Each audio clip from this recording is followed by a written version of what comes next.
Rasulillah wa ala alihi wa ashabihi wa man tabi'ahum bi ihsan ila yaumiddin, amma ba'd. Alhamdulillah, kita kembali melanjutkan latihan baca dan terjemah kitab Syarh Al-Arba'in An-Nawawiyah karya Syekh Ibnu Utsaimin rahimahullahu taala. Kita alhamdulillah masih di faedah hadits kedua, hadits Jibril yang disebutkan oleh Umar ibn Khattab radhiyallahu taala anhu. Kita lanjut faedah yang ketiga setelah kemarin sudah lewat keharusan dari syahadat la ilaha illallah sudah, kemudian yang terakhir faedah dari keharusan Muhammad Rasulullah. Sudah kita ambil pertama, ketika kita bersyahadat Muhammad Rasulullah harus kita benarkan. Kemudian yang kedua harus kita taati perintahnya.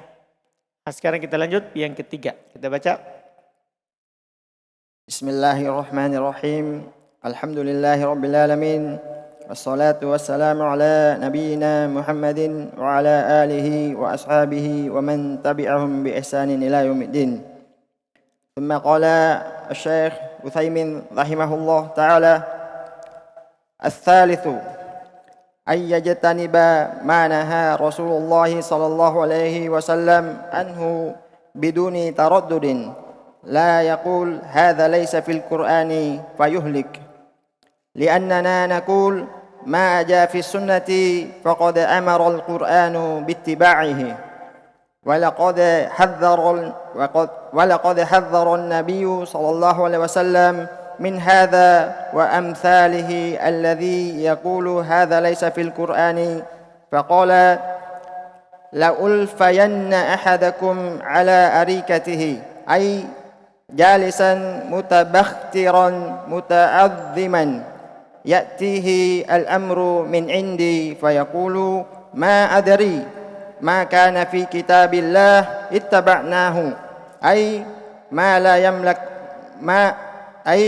وما لم يكن كذلك لا نتبعه، مع أننا نقول كل ما جاء عن رسول الله صلى الله عليه وسلم فقد جاء في القرآن، لأن الله تعالى قال واتبعوه وهو عام في كل ما قال. Baik, saya terjemahkan. Yang ketiga, menjauhi segala apa yang Rasulullah sallallahu alaihi wasallam melarang darinya tanpa keraguan. Baik. Ini yang ketiga. Kalau kita bersyahadat Muhammad Rasulullah, maka kita harus menjauhi apa yang beliau larang tanpa ada keraguan. Tanpa ada keraguan. Terus tanpa mengatakan hadza laisa fil Qur'ani fayuhlik, tanpa mengatakan ini bukan dari Al-Qur'an maka binasalah.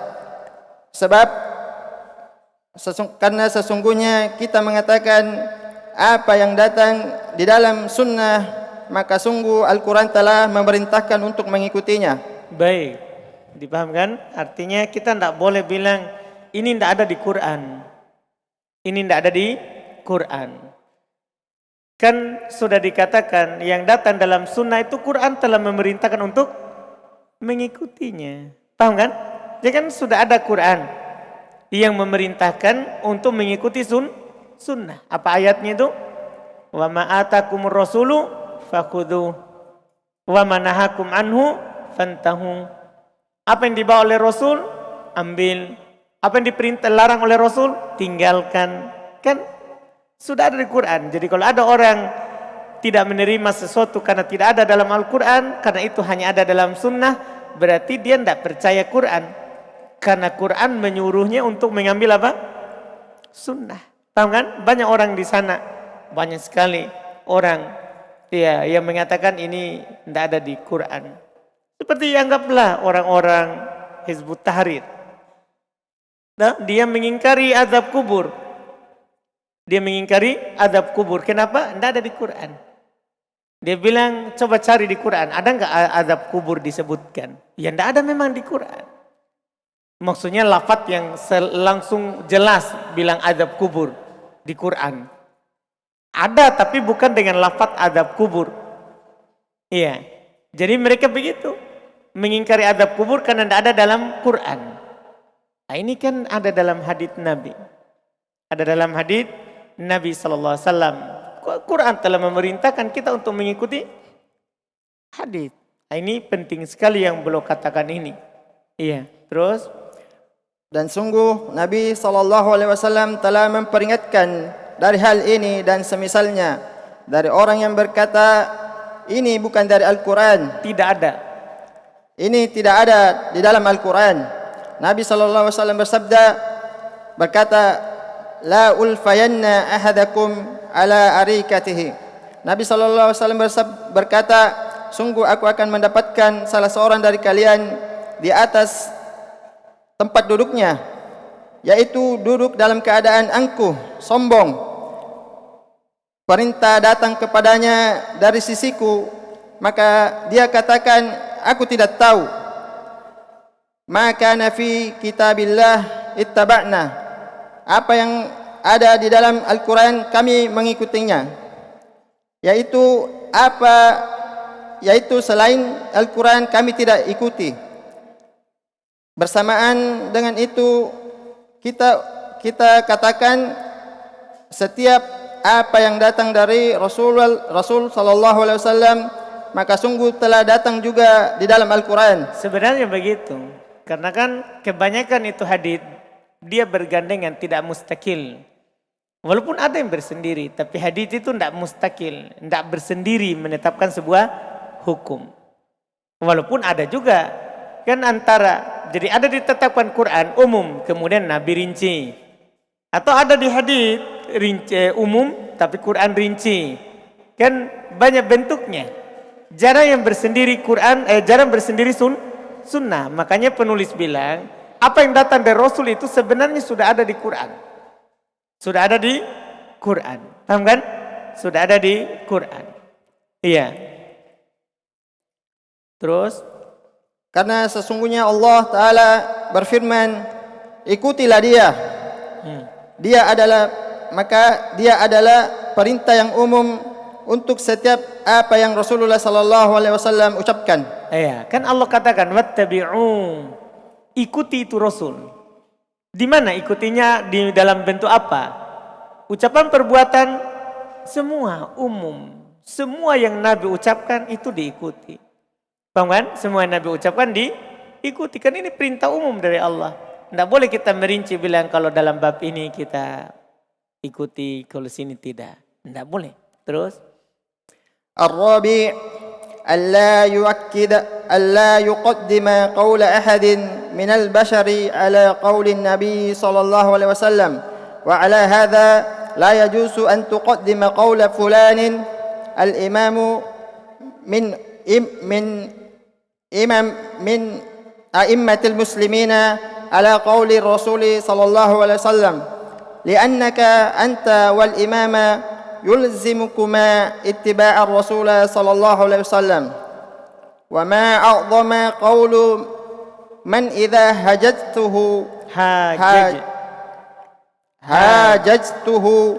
وقلت قال رسول الله قال لكن الإمام فلان قال كذا وكذا فهذه عظيمة جدا. Ini penting sekali. Ini keharusan dari syahadat. Jarang orang apalagi orang yang taklid terhadap madhab, orang bilang harus kita bermadhab. Nah, ini bahaya sekali. Ini susah dijalankan keharusan yang keempat ini. Terus nanti lihat terjemahannya sebentar, selesaikan. إذ لا يحل لأحد أن يعارض قول النبي صلى الله عليه وسلم بقول أحد من المخلوقين كائنا من كان حتى إنه ذكر عن عبد الله ابن عباس رضي الله عنهما أنه قال يوشك أن تنزل عليكم حجارة من السماء أقول قال رسول الله وتقولون قال أبو بكر وعمر ومن إمام هذا الرجل المجادل بالنسبة إلى أبي بكر وعمر رضي الله عنهما. Masya Allah. Yang keempat, tidak mendahulukan ucapan seorang pun dari manusia di atas ucapan Nabi sallallahu alaihi wasallam. Ini keharusan yang keempat. Kita ketika bersyahadat Muhammad Rasulullah, berarti tidak boleh kita mendahulukan ucapan orang lain. Paham kan? Di atas ucapan Rasul. Kalau Rasul berkata, itu yang kita ikuti. Walaupun orang lain selain Rasul bilang yang lain. Anda paham kan? Iya, karena banyak dari kita, kadang kalau sudah datang hadits, tapi imam sana bilang. Ini masalah. Ini menunjukkan kita kurang fokus terhadap syahadat yang kedua. Kurang taslim. Makanya para ulama dalam pembahasan tauhid itu harus tauhid al-mursal wal mursil. Tauhid itu akan sempurna kalau kita mentauhidkan yang mursal, yang diutus, itu Nabi kita, dan al-mursil, yang mengutus Allah. Itu baru tauhid yang sempurna. Tidak sempurna tauhid kalau hanya mentauhidkan Allah, tapi dalam bab Rasul, paham kan? Dalam bab Rasul kita masih pikir imam, masih pikir. Makanya kenapa ahli bidah itu tercela? Karena dia membangun cinta bencinya itu di atas pendapat imamnya. Misalnya Mu'tazilah, dia loyalitasnya kepada pendapatnya siapa? Atha Ibnu Wasil. Iya. Yang menjauh dari majelisnya Al-Hasan Al-Basri. Demikian pula yang lain. Banyak sekali dari ahli bid'ah. Mereka bisa anggaplah yang sekarang banyak. Kan kalau Mu'tazilah ada tapi ya enggak sebanyak menyebar di masyarakat. Misalnya anggaplah Asy'ariyah. Kadang mereka orang mengikuti Asy'ariyah, dia bilang kalau fikih kami ikut Imam Syafi'i, tapi kalau akidah ikut Asy'ari. Jadi sudah ikut imam. Ini kenapa ini katanya kurang? Ini menunjukkan kurang tauhid al-mursal, kurang tauhid terhadap yang diutus. Kan seharusnya kalau kita benar tauhid ini yang kedua, ketika ada hadits tidak ada lagi imam. Karena Imam Syafi'i sendiri bilang begitu juga. Kalau sahih hadits itu sudah mazhabku. Iya kan? Semua bisa ditolak, bisa diterima kecuali Rasul, kata Imam Malik. Kenapa? Ini keharusan dari syahadat. Itu para imam dulu. Karena keharusan dari syahadat begitu. Kalau kita bersyahadat Muhammad Rasulullah, berarti tidak boleh kita mendahulukan ucapan siapapun itu. Beliau akan tegaskan sebentar dengan ucapan kainan man kana. Dibawa. Akan diucapkan sebentar. Ada tadi dibaca. Ya, siapapun dia itu, bagaimanapun kedudukannya, tidak boleh kita lebih mendahulukan ucapannya daripada ucapan Rasul. Makanya para ulama itu punya dua pendapat. Misalnya Imam Ahmad, dia punya dua pendapat. Pendapat lama, pendapat baru. Imam Syafi'i punya dua pendapat. Iya, punya dua pendapat. Jadi beliau berkeliling Madinah, Makkah, pergi ke Syam, pergi ke Kufah, berkeliling kemana-mana. Di keliling ini banyak pendapat. Terakhir di Mesir dia tinggal. Di situ pendapat terakhir, punya pendapat lain. Kenapa? Karena kalau sahih hadits mereka berubah. Kalau sudah sampai hadits mereka berubah. Nah, ini para imam. Kan tidak boleh kita mendahulukan ucapan siapapun daripada di atas ucapan Nabi. Ini keharusan dari syahadat. Makanya kata para ulama, tidak boleh taklid secara mutlak kecuali pada Nabi Muhammad SAW. Tidak boleh kita taklid, maksud dalam artian pokoknya apapun yang dia bilang benar, saya ikuti. Tidak boleh begitu kecuali pada Rasulullah. Kalau Rasulullah ucapannya kan hujjah, boleh kita bilang begitu. Makanya juga ucapan Rasulullah kalau diikuti bukan taklid. Kalau ikut dalil. Taklid itu ikut ucapan orang yang ucapannya itu bukan dalil dan tanpa dalil. Paham pengertian taklid? Jadi ada orang kadang salah paham taklid. Taklid itu kita ikuti ucapannya orang. Ucapannya orang ini, dia bukan dalil ucapannya. terus tanpa dalil, itu baru taklid. Tapi kalau kita misalnya saya ikuti seorang syekh karena dia sebutkan dalilnya, maka saya bukan taklid karena saya ikut dalil. Paham kan? Taklid itu ada syekh ngomong begini, saya langsung ikuti. Ucapannya ini tidak pakai dalil. Itu namanya apa? Taklid. Dan itu tercela.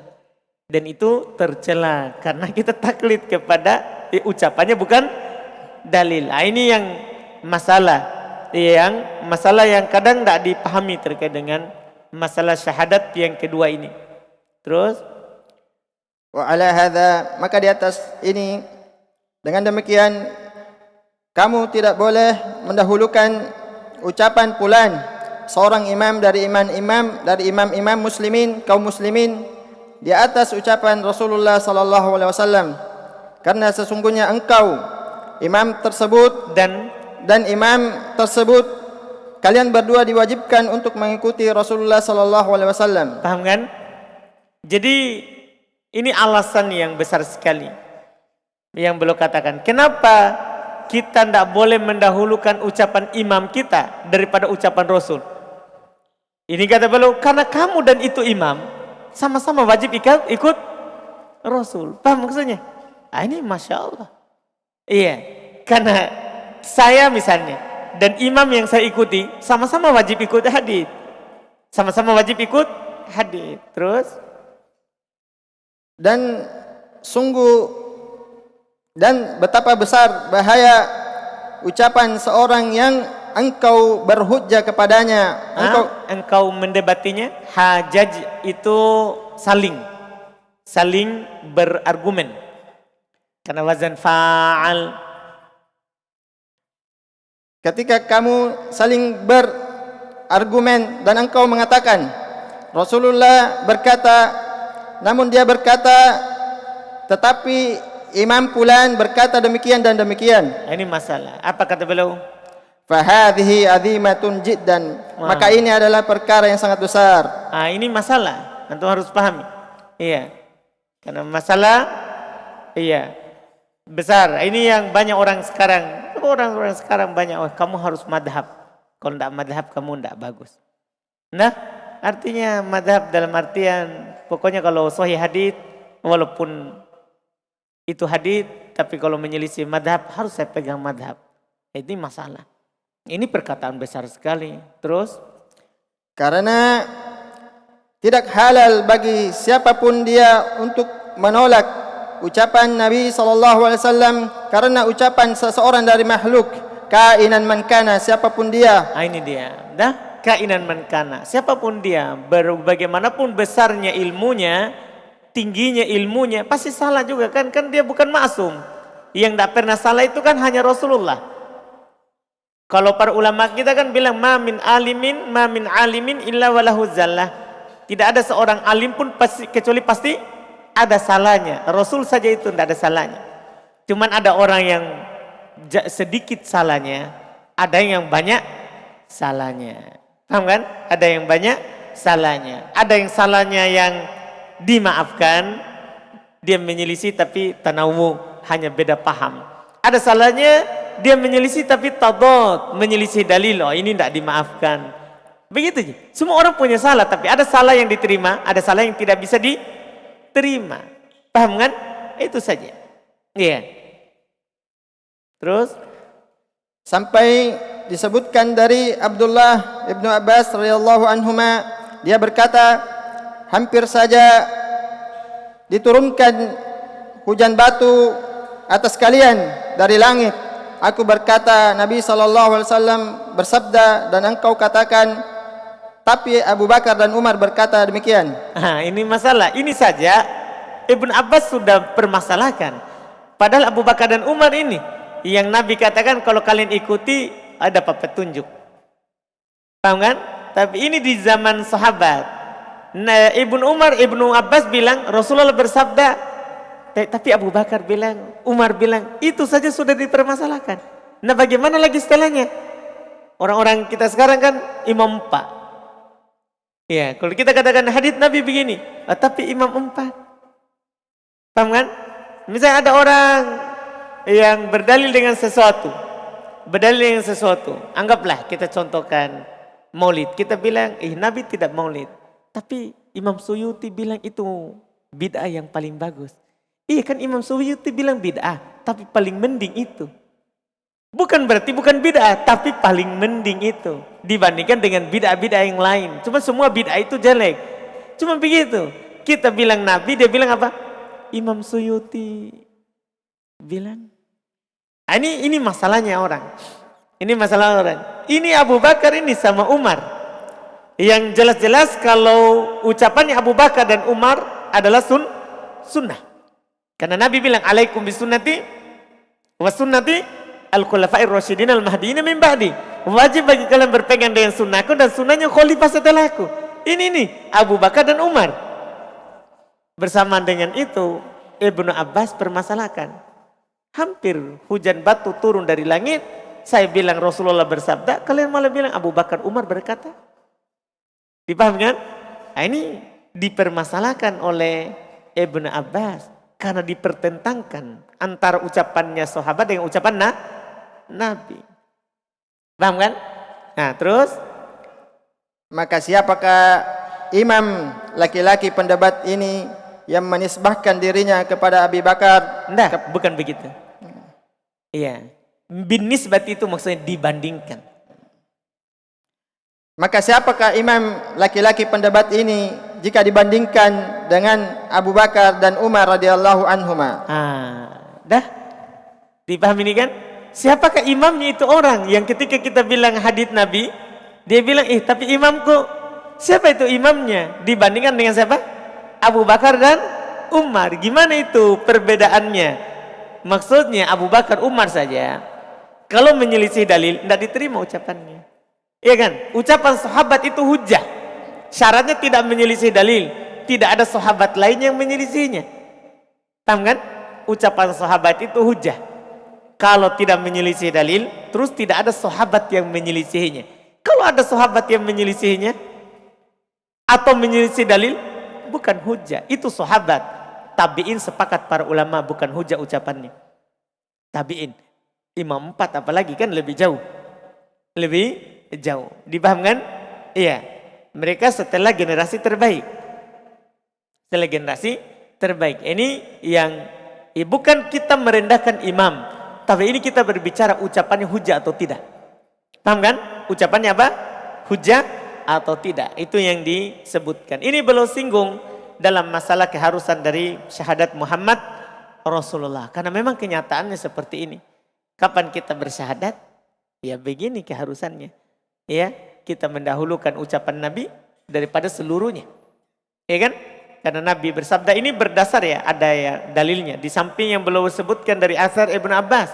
Karena juga Nabi SAW katakan, la yu'minu ahadukum hatta akuna ahabba ilaihi min walidihi wa waladihi wan nasi ajma'in. Tidaklah beriman salah seorang dari kalian sampai saya lebih dia cintai daripada orang tuanya, anaknya dan manusia seluruhnya. Artinya kalau orang tua bertentangan dengan Nabi, kemudian kita dahulukan orang tua daripada Nabi, tidak beriman kita. Dan ada anak bertentangan dengan Nabi, kita dahulukan anak, tidak beriman kita. Ada manusia, karena ridhonya orang kita tinggalkan sunnah Nabi. Ini masalah. Ini masalah, kita tidak beriman seperti itu. Makanya kita belum bilang tadi, tidak boleh. Kalau memang kita bersyahadat dengan syahadat ini, harus kita dahulukan ucapannya daripada semuanya. Terus ثم قال الشيخ الخامس ألا يبتدئ في دين الله ما لم يأتي به رسول الله صلى الله عليه وسلم سواء أكيدة أو قولا أو فعلا وعلى هذا فجميع المبتدعين لم يحققوا شهادة أن محمد رسول الله لأنهم زادوا في شرعه ما ليس منه ولم يتعذبوا مع رسول ولم يتعذبوا مع رسول الله صلى الله عليه وسلم. Ini ucapan yang keras sekali ya. Maksudnya kalau orang tidak paham syahadat Muhammad Rasulullah, dia akan anggap keras ini. Tapi ini ucapan walaupun keras terhadap ahli bid'ah, tapi ini untuk maslahat mereka. Karena boleh bilang seluruh ahli bid'ah mereka tidak mempraktekkan Muhammad Rasulullah. Terjemahkan coba. Yang kelima, tidak melakukan perbuatan bid'ah di dalam agama Allah. Apa-apa yang Rasulullah sallallahu alaihi wasallam tidak datang dengannya. Ini keharusan. Kapan kita bersyahadat Muhammad Rasulullah, maka tidak boleh kita melakukan bid'ah. Paham kan? Tidak boleh kita melakukan bid'ah. Apa itu bid'ah? Yang disebutkan ya malam ya'ti bihi Rasul. Bid'ah itu ya apa yang Rasul tidak lakukan. Di mana? Belum sebutkan. Terus sama saja apakah itu bid'ah berupa akidah, keyakinan atau ucapan atau bahkan dia perbuatan. Nah, ini bid'ah kan macam-macam. Ada bid'ah berupa keyakinan, ada bid'ah berupa ucapan, ada bid'ah berupa perbuatan. Paham? Keyakinan seperti bid'ahnya orang-orang Khawarij, orang-orang Mu'tazilah, ya kan? Bid'ah ucapan, zikir-zikir yang ditambahkan. Dipahami kan? Ucapan-ucapan yang dibilang sunnah padahal bukan dari sunnah. Bid'ah perbuatan buat sangat banyak. Bid'ah perbuatan sangat banyak. Ya, mereka melakukan apa diantaranya? Perbuatan. Yang paling terkenal di negeri kita. Isra Mi'raj. Baiklah. Iya, Maulid lebih terkenal. Nah, itu bid'ah perbuatan. Sama saja semua itu. Terus dan di atas hal ini maka seluruh pelaku bid'ah mereka belumlah merealisasikan syahadat Muhammad Rasul Allah disebabkan karena mereka menambah pada syariatnya apa yang tidak datang darinya, dan mereka tidaklah beradab terhadap Rasulullah sallallahu alaihi wasallam. Paham kan? Jadi pertama mereka belum mewujudkan itu. Yang kedua dibilang mereka tidak beradab, ya kan? Adabnya itu tidak boleh, suara saja tidak boleh, ya kan? Ya ayyuhalladzina amanu la tarfa'u aswatakum fawqa sautin nabi. Wahai orang-orang beriman, jangan kalian mengangkat suara kalian di atas suaranya Nabi. Kan begitu. Bagaimana lagi kalau mengangkat suara melebihi suara Nabi, saya tidak boleh. Makanya Nabi kalau ada datang kepada beliau orang Arabi yang keras suaranya, orang pedalaman, beliau juga keras suaranya. Supaya masalahnya mengangkat suara melebihi suara Nabi batal amalan. Kan begitu ayatnya. Ya ayyuhalladzina amanu la tarfa'u aswatakum fawqa sautin nabi. Terus wala tajharu lahu bil qawli kajahri ba'dikum li ba'din an tahbata a'malu wa antum la tash'urun. Jangan kalian mengangkat suara kalian melebihi suaranya Nabi. Jangan kalian menjaharkan suaranya di atas suaranya Nabi seperti kalian menjaharkan antara sesama kalian. Sebab hal itu akan membatalkan amalan kalian dalam keadaan kalian tidak sadar. Ini menjaharkan saja. Kata para ulama, bagaimana lagi mengadakan sesuatu yang lain yang tidak pernah Nabi ucapkan. Ini masalah. Berarti mereka tidak beradab. Menjaharkan saja, mengangkat suara melebihi ucapan Nabi, itu tidak beradab. Paham kan? Itu sudah tidak beradab. Bagaimana lagi menambah? Makanya boleh bilang mereka tidak beradab. Semua ahli bidah tidak beradab bersama Rasulullah. Iya, kalau antum ucapkan ini, wah keras sekali. Jangan ucapkan ya, nukil saja. Kan ini ucapan biasa dinukil. Kan Syekh Utsaimin berucap belum terpencar di banyak buku. Nah, biasanya orang kasih faedah potongan-potongan yang seperti ini. Orang ahli bid'ah tidak beradab. Saya bilang, Syekh Utsaimin, mana dia? Saya mau cari, mau masukkan penjara. Sudah meninggal nih. Iya, jadi menukil yang sudah meninggal lebih aman dah menukil. Terus as-sadisu alla yabtadi'a fi haqqihi ma laysa minhu wa ala hadha falladhina yabtadi'una al-ihtifal al-mawludi an-nabawi nakisuna fi tahqiqi shahadata anna Muhammadar Rasulullah lianna tahqiqaha yastalzimu alla tazida fi syari'atihi ma laysa minha. Ini sebenarnya masuk di tadi. Tapi kenapa belum sebutkan secara khusus? Ini namanya penting. Nah, ini masuk di tadi, masuk di nomor 5 ini, nomor 6 ini masuk di nomor 5. nomor 5. Tapi disebutkan karena ini lebih khusus. Bid'ah pada haknya Nabi. Kalau tadi pada syariatnya Nabi. Dia tambah. Itu tercela, tidak beradab. Sekarang ada orang melakukan bid'ah. Dia tidak menambah syariat Nabi. Tapi untuk terkait dengan haknya Nabi. Seperti maulid. Itu kan terkait dengan haknya Nabi. Dia ingin mengagungkan Nabi, mengingat Nabi. Paham kan? Ini kan terkait dengan apa? Haknya Nabi. Apa kata Syekh? Tidak melakukan kebid'ahan pada apa yang merupakan hak khusus untuk Nabi, apa yang merupakan hak atas Nabi yang tidak pernah diajarkan oleh beliau. Maka di atas hal ini, orang-orang yang melakukan kebid'ahan berupa perayaan maulid Nabi, mereka adalah orang yang cacat, orang yang kurang di dalam mewujudkan syahadat Muhammad Rasulullah. Karena sesungguhnya perwujudan kalimat tersebut mengharuskan untuk tidak ditambahkan pada syariatnya apa yang bukan darinya. Kalau kita katakan ucapan ini mereka akan marah ya. Kurang syahadat. Kurang syahadat Pak kalau kita maulid. Roboh dunia ini. Alhamdulillah.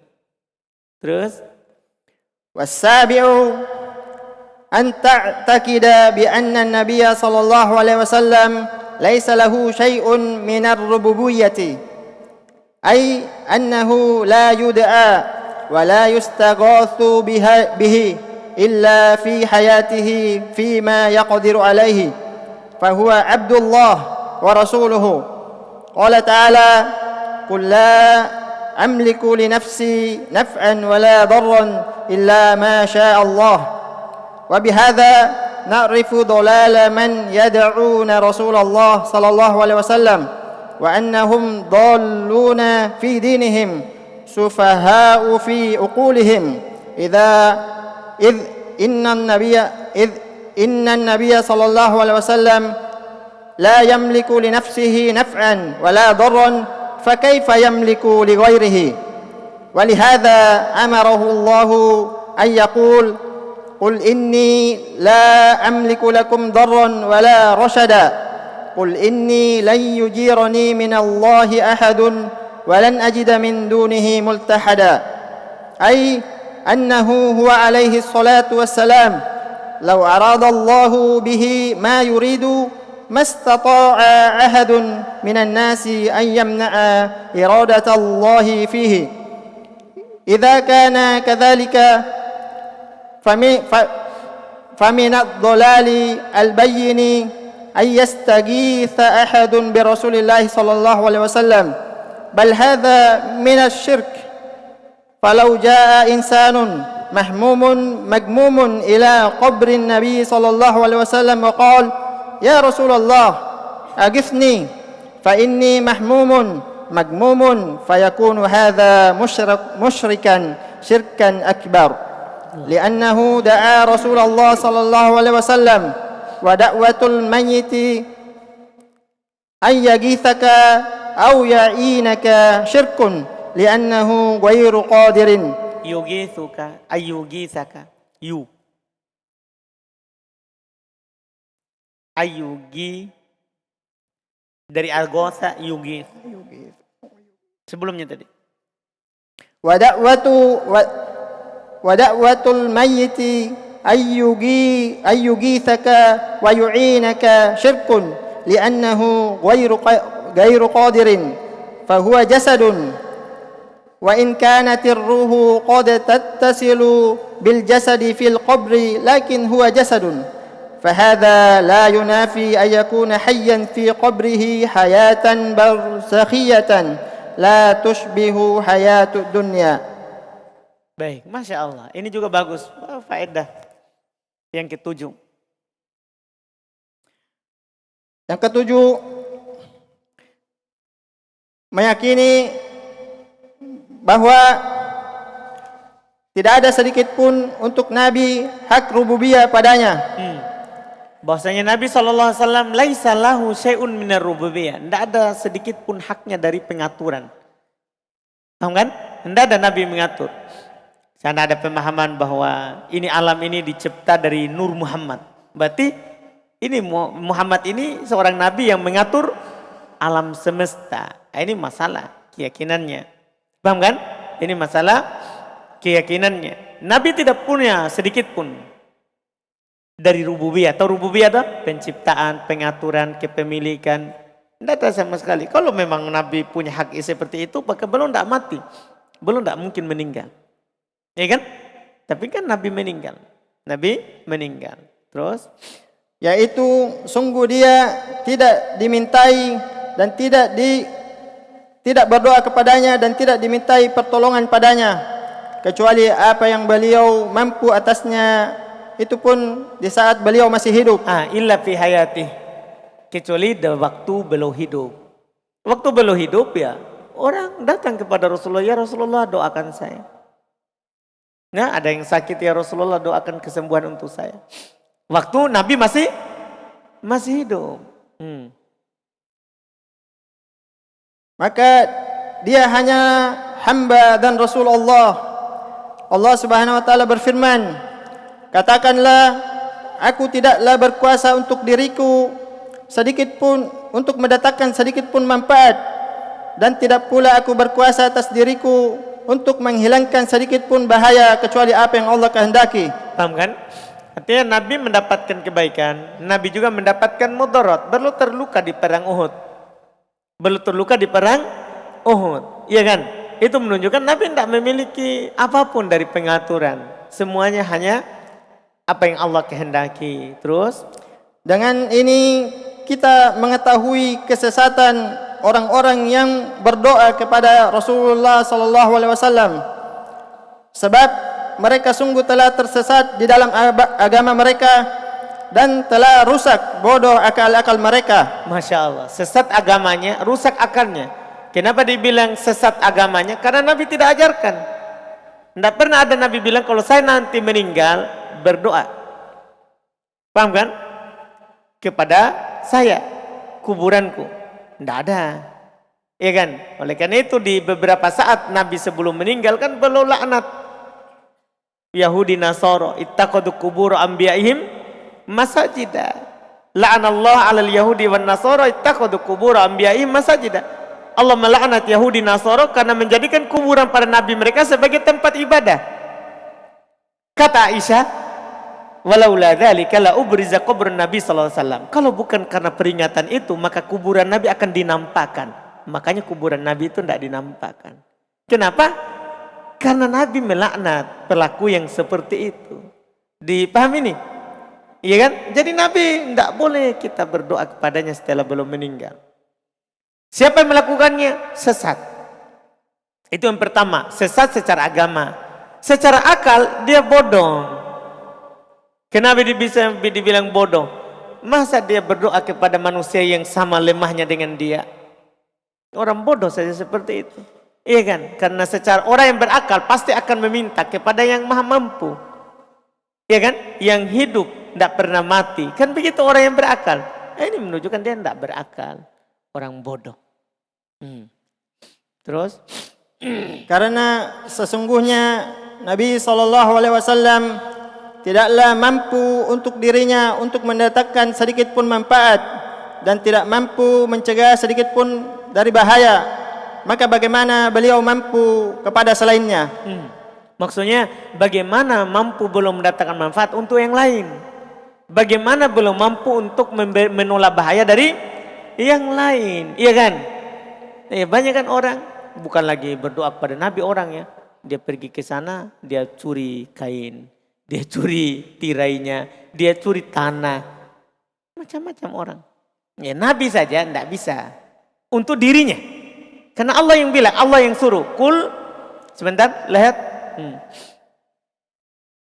Maka Allah Subhanahu wa taala memerintahkan oleh karena ini Allah Subhanahu wa taala memerintahkan beliau untuk berkata, katakanlah sesungguhnya saya tidak mampu untuk mencegah sedikit pun mudarat dan tidak pula mampu untuk mendatangkan sedikit pun petunjuk kepada kalian. Nah ini Quran dibaca. Allah perintahkan nabinya untuk bilang wahai Muhammad, katakan. Karena Allah tentunya maha mengetahui akan ada kesyirikan Karena umat ini akan mengikuti umat sebelumnya.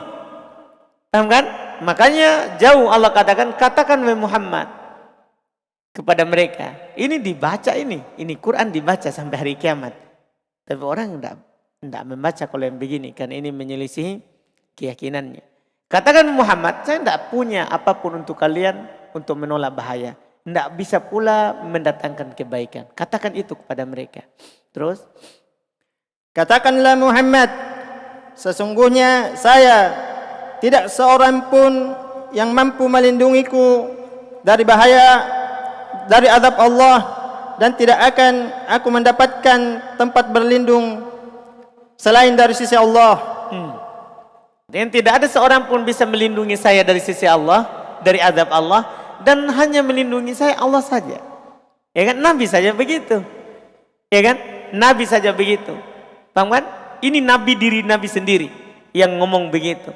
Demikian pula setelahnya. Maka Nabi bilang ke Fatimah, selamatkan dirimu. Ini ke darah daging langsung. Sekarang ada banyak orang sudah keturunan keberapa? Begitu. Dia merasa surga ini.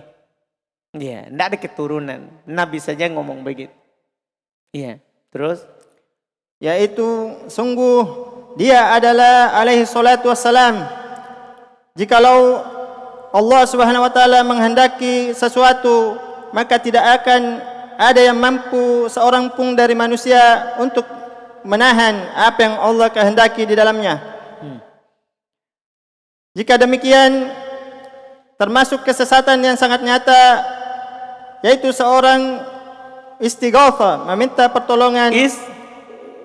Kenapa istighatha? Ayyastaghitha, untuk beristighatha. Kenapa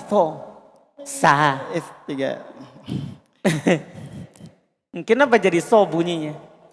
Beristighatha kepada Rasulullah sallallahu alaihi wasallam. Bahkan ini adalah kesyirikan. Pertama belum bilang kesesatan nyata. Kalau ada pergi orang berdoa kepada Rasulullah meminta pertolongan, dan ini kesyirikan, bukan lagi sesat. Karena ini kesesatan keyakinan. Ini syirik. Jika seorang yang bersedih, seorang yang berduka datang ke kubur Nabi sallallahu alaihi wasallam dan dia mengatakan, "Ya Rasulullah, bantu aku. Sesungguhnya aku sedang bersedih, aku sedang berduka." Maka jadilah orang ini musyrik dengan kesyirikan akbar. Ini keras ya. Keras-keras semua ucapan Syekh Utsaimin ini karena keyakinan. Terus, karena sesungguhnya dia telah berdoa kepada Rasulullah sallallahu alaihi wasallam dan berdoa kepada mayit untuk dia membantumu, menolongmu adalah kesyirikan. Karena sesungguhnya dia tidaklah mampu atasnya. Dan sesungguhnya dia sekedar jasad. Walaupun ruh bersatu di dalam jasad, di dalam kubur, namun dia hanyalah sekedar jasad. Wa hadza la yunafi ay yakuna hayyan fi qabrihi. Dan dengan ini tidak dinafikan bahwa dia hidup di dalam kuburnya dengan kehidupan barzakh. Tidak diserupakan dengan kehidupan dunia. Paham kan? Ya, masa dibilang Nabi meninggal? Iya, Nabi meninggal di kehidupan dunia, tapi kehidupan barzakh hidup. Tapi kan kehidupannya beda. Orang yang hidup di alam kubur tidak lagi ada hubungannya dengan yang hidup di dunia. Paham kan? Tidak ada lagi hubungannya. Dan tidak akan ada bangkit lagi. Karena sebagian orang punya keyakinan bahwa setiap sekian tahun ini yang meninggal akan masuk ruhnya di yang baru lagi hidup. Ini keyakinan kafir. Tidak ada lagi orang ruh yang sudah meninggal, orang sudah meninggal tidak lagi hidup di orang lain. Tidak lagi hidup di orang lain. Kalau kita lihat kesamaannya, kan namanya manusia ya sama. Sama wajah kadang, sama sifat. Iya kan? Bukan berarti ruhnya yang masuk ke situ. Paham ini kan? Ini alhamdulillah. Kita cukupkan dulu, Masya Allah. Kita lanjut lagi di pertemuan besok, Masya Allah. Besok yang membaca Katanya Ari. Ari katanya. Alhamdulillah. Karena dia bilang kemarin setelah Abu Bilal. Alhamdulillah. Setelah Abu Bilal, setelah Ari. Baru Ari katanya setelahnya Mas Widodo. Alhamdulillah. Man Firman? Ada mi. Lamanya untuk menghilang. Sibuk dunia. Alhamdulillah. Penting antum kembali lagi. Kita cukupkan subhanakallahumma hamdik. Asyhadu an la ilaha illa anta astaghfiruka wa atubu ilaik.